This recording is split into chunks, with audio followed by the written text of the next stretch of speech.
الحمد للہ رب العالمین والصلاة والسلام علی خاتم النبیین اما بعد فاعوذ باللہ من الشیطان الرجیم بسم اللہ الرحمن الرحیم یا ایہا الذین آمنوا لا تتخذوا اليہود والنصارى اولیاء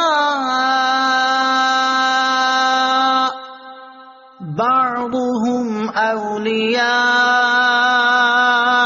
بعض ومن يتولهم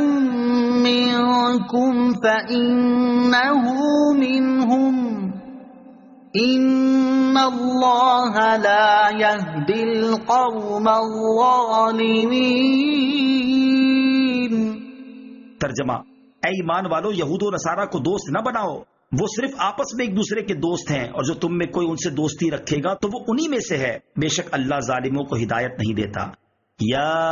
ایھا الذین آمنوا لا تتخذوا الیہود والنصارى اولیاء، اے ایمان والو، یہود و نصارہ کو دوست نہ بناؤ۔ یہ آیت مشہور صحابی حضرت عبداللہ بن صامت رضی اللہ تعالیٰ عنہ اور مشہور منافق عبداللہ بن ابی کے بارے میں نازل ہوئی، جو منافقین کا سردار تھا۔ حضرت عبادہ رضی اللہ تعالیٰ عنہ نے فرمایا کہ یہودیوں میں میرے بہت بڑی تعداد میں دوست ہیں جو بڑی شوکت و قوت والے ہیں، اب میں ان کی دوستی سے بیزار ہوں، اور اللہ تعالیٰ اور اس کے رسول کے سوا میرے دل میں اور کسی کی محبت کی کوئی گنجائش نہیں۔ اس پر عبداللہ بن ابی نے کہا کہ میں تو یہودیوں کی دوستی سے بیزار نہیں ہو سکتا، مجھے آئندہ پیش آنے والے واقعات کا اندیشہ ہے اور مجھے ان کے ساتھ تعلقات رکھنا ضروری ہے۔ حضور اقدس صلی اللہ تعالیٰ علیہ وسلم نے اس سے فرمایا کہ یہ یہودیوں کی دوستی کا دم بھرنا تیرا ہی کام ہے، عبادہ کا یہ کام نہیں۔ اس پر یہ آیت کریمہ نازل ہوئی۔ کفار سے دوستی و موالات کا شرعی حکم۔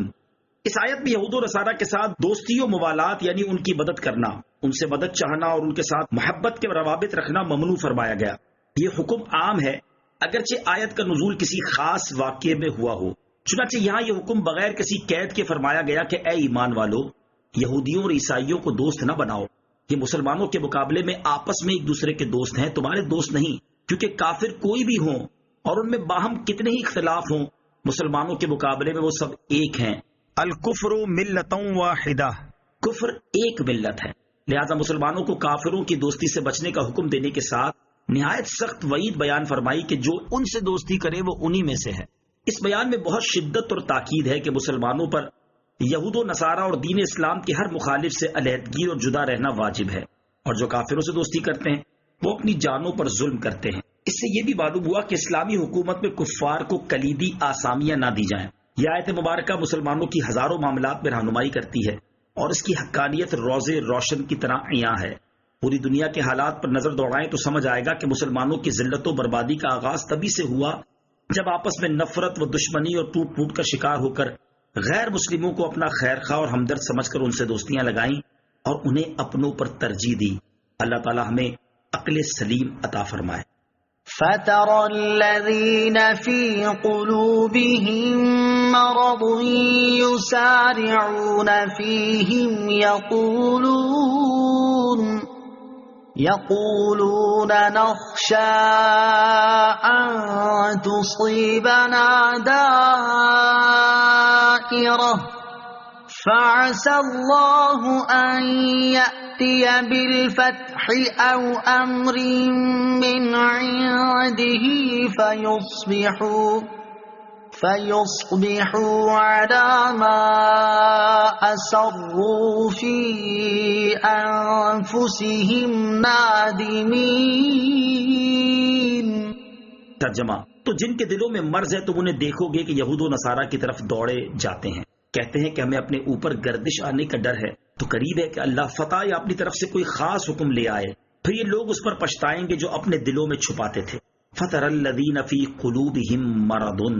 تو جن کے دلوں میں مرض ہے تم انہیں دیکھو گے۔ مسلمانوں کو تو فرما دیا گیا کہ یہود و نصارہ سے دوستی نہ کرو، لیکن منافقین کے بارے میں فرما دیا کہ ان کی یہود و نصارہ سے دوستیاں بڑی مستحکم ہیں، کیونکہ یہ دل کے مریض ہیں، اور تم انہیں دیکھو گے کہ یہود و نصارہ سے دوستی کرنے میں دوڑے جاتے ہیں، اور ان لوگوں کی نظر میں ان سے دوستی کرنے کا فائدہ یہ ہے، اور اپنی زبان سے بھی یہ کہتے ہیں کہ اگر کبھی حالات بدل جائیں، مسلمان مغلوب اور کافر غالب ہو جائیں، تو کفار سے دوستی لگانا انہیں اس وقت فائدہ دے گا۔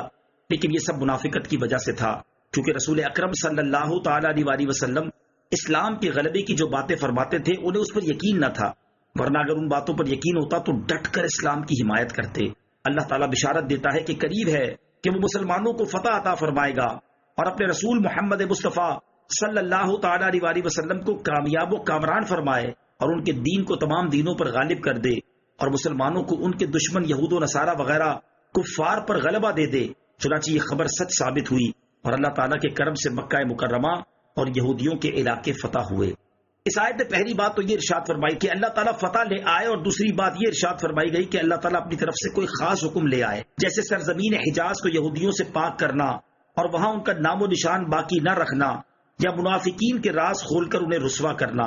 تو جب اللہ تعالیٰ اپنا وعدہ پورا فرمائے گا تو اس وقت منافقین اپنی منافقت پر یا اس خیال پر نادم ہو جائیں گے کہ سرور دو عالم صلی اللہ تعالی علیہ وسلم کفار کے مقابلے میں کامیاب نہ ہوں گے۔ وَيَقُولُ الَّذِينَ آمَنُوا أَهَٰؤُلَاءِ الَّذِينَ أَقْسَمُوا بِاللَّهِ جَهْدَ أَيْمَانِهِمْ إِنَّهُمْ لَمَعَكُمْ حَبِطَتْ أَعْمَالُهُمْ فَأَصْبَحُوا خَاسِرِينَ۔ ترجمہ: اور ایمان والے کہیں گے کیا یہی ہیں وہ لوگ جنہوں نے اللہ کی بڑی پکی قسمیں کھائی تھی کہ وہ تمہارے ساتھ ہیں؟ تو ان کے تمام اعمال برباد ہو گئے، پس یہ نقصان اٹھانے والوں میں سے ہو گئے۔ وَيَقُولُ الَّذِينَ آمَنُوا، اور ایمان والے کہیں گے، ارشاد فرمایا کہ جب منافقین کا پردہ کھل جائے گا اور ان کی منافقت آشکار ہو جائے گی تو اس وقت مسلمان تعجب کرتے ہوئے کہیں گے کہ کیا یہی وہ لوگ ہیں جنہوں نے اللہ عز و جل کی بڑی پکی قسمیں کھائی تھی کہ وہ دل سے مسلمانوں کے ساتھ ہیں؟ حالانکہ ایسا نہیں تھا۔ حبطت اعمالهم، تو ان کے تمام اعمال برباد ہو گئے، یعنی ان کے نفاق اور یہودیوں سے دوستی کی وجہ سے ان کے تمام نیک اعمال برباد ہو گئے، اور انہوں نے دنیا میں اپنی ذلت و رسوائی کی وجہ سے نقصان اٹھایا، اور آخرت میں اپنے اعمال کے ثواب سے محروم ہونے اور جہنم کے دائمی عذاب پانے کے سبب نقصان اٹھائیں گے۔ صدق اللہ العظیم۔